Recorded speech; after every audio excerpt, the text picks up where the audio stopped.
Good morning, everyone. I hope you're having a wonderful day.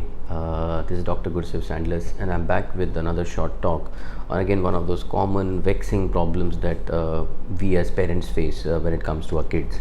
So today I'm going to talk about something which I'm sure all of you as parents have heard from your child at least once in a day. That is tummy is aching. So today we're going to talk about tummy ache or abdominal pain as we call it. See, tummy ache is such a common problem in children that a lot of times we tend to ignore it and just let it go. In fact, that is how it should be. See, most of the tummy ache in children are innocuous and have no basis, as I'll tell you about it. But there are certain types of abdominal pain that should require your attention as well as an attention of your doctor. And at the same time, there are certain associated symptoms that you should look for, and which should prompt you to go and visit your doctor or your surgeon. Not every tummy ache you need to rush to your doctor, but at the same time, if any of the symptoms that I shall talk about are present along with it, then you should take an appointment with your doctor, preferably a surgeon, because an abdominal pain is predominantly something that is dealt with by surgeons. And as I've already told you before, just because I'm a surgeon doesn't mean I only operate on children and I only look at them if I have to operate. There are a lot of conditions that we as surgeons do deal with, including, as I've spoken about, constipation, bedwetting, pancreatitis, and abdominal pain is one of those surgical consults that come to us if a patient comes to the emergency room. So let's begin. So when it comes to tummy ache, I think the first thing that you should be looking at is how frequently is your child telling you that I've got a tummy ache. Is he telling you every hour? Is he telling you at least twice a day? Or is he talking about it daily? A regularity in expression of the symptoms is a very significant point that you should look for. See, a child occasionally telling you after a meal saying, mommy, I think my tummy is hurting. It's probably gas, or it's probably overeaten a little bit, or it's probably a little indigestion. That doesn't matter. But suppose he tells you every day morning when he gets up that no, my tummy is aching, or if he's after lunch or evening, any time of the day may or may not be associated with any other event, but if there is a regularity to his pain complaints, that should pick up your ears and your antennas saying, okay, there is something wrong here. Second thing to look for is that pain associated with some event of the day. For example, a child who's having some kind of an acidity issue or indigestion issue is likely to complain of this pain after he has had a meal. He will have his meal, which obviously is not going to eat well. He's going to have very little food, and maybe after half an hour or so he'll say, my tummy is hurting. That should point you towards that yes, this seems to be a kind of a pain for which I need medical attention for this child. The second point that you look for is there any associated vomiting? See, vomiting in children associated with abdominal pain is something significant. Now, at the same time, see, an occasional vomiting is fine. Your child had indigestion, he ate something which didn't agree with his tummy, he had tummy ache, he threw up, fine after that. The pain is gone, he's back to being normal, he's hungry again, wants to eat something, and he's fine for the next a month or 2 months or so. That's not vomiting I'm talking about. Like I said, when it comes to tummy ache and associated symptoms, what we are primarily looking at is there a pattern to it? And the whole point of this talk is to differentiate the two. You should be able to pick up a pattern. If you find that there is an actual pattern going on, that every time either before he eats something or after he's eaten something, he tends to vomit, that again is something for which you should be going and seeing a doctor. Third point that involves is there any fever associated with it?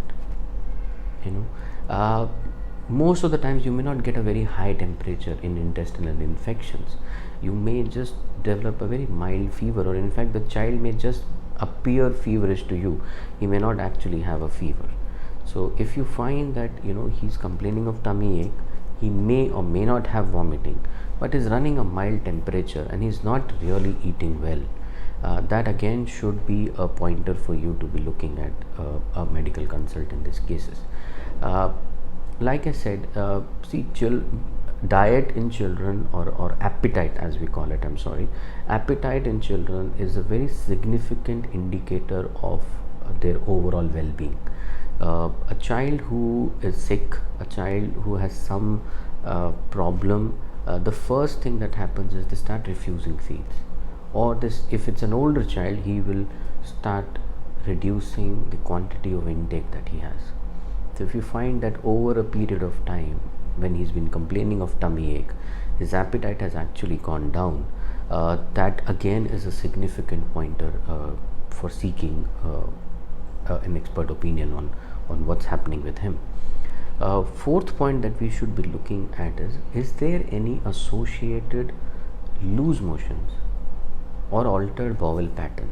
See, when I say loose motions, I don't mean those 10-12 episodes that happen in a day.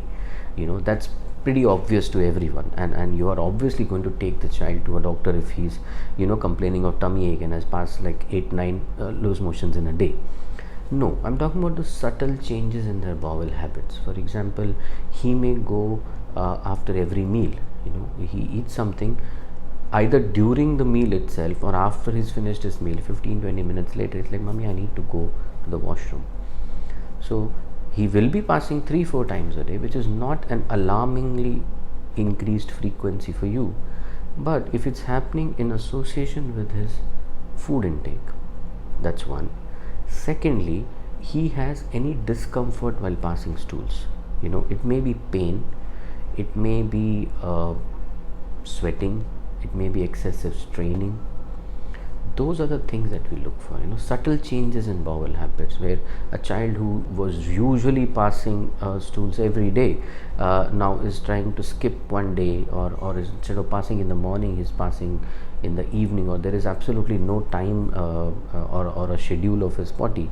So now this alone may not be significant, but if you have a child who's got altered bowel habits, who's passing motion after every meal, at the same time is complaining of tummy ache. Now, if all these symptoms persist together for about 7 to 10 days, that is significant. So don't take each of these symptoms in isolation. No. So, if he's eaten Chinese yesterday from some small Chinese restaurant where they probably use a lot of Ajinomoto, he's probably going to have 3-4 episodes of motion the next day, and he's probably going to have a little bit of tummy ache, but that will settle down in a day or two on its own. So what we are looking at is the duration, the regularity of these abnormal symptoms. Those matter a lot, and these are the things that you should be looking at. Third thing that you can do at home is ask the child exactly where it is paining. See, a child anywhere above 3-4 years of age will be very easily able to point it out to you where exactly it is paining, and ask him to point it with a single finger. Don't ask him to keep a hand on his tummy, and he'll say, it's paining all over. No, ask him gently, where exactly does it pain? Does food help in relieving the pain, or does food increase the pain, or the food has no relation to the pain? So these are a few things that I think as parents you should look at home. You will be able to differentiate between a normal indigestion, gas or colic at home as compared to a pain which is significant and needs to be shown to the doctor. See, the two extremes are very easy to manage. A child has a little abdominal pain, passes a couple of motion or vomits once, and he's fine completely. On the other hand, he has such severe abdominal pain that you're rushing him to the hospital. See, those two extremes are very easy to identify and manage. The purpose of this lecture was to tell you about the in-between spectrum, where he will complain every day, but then he goes back to playing.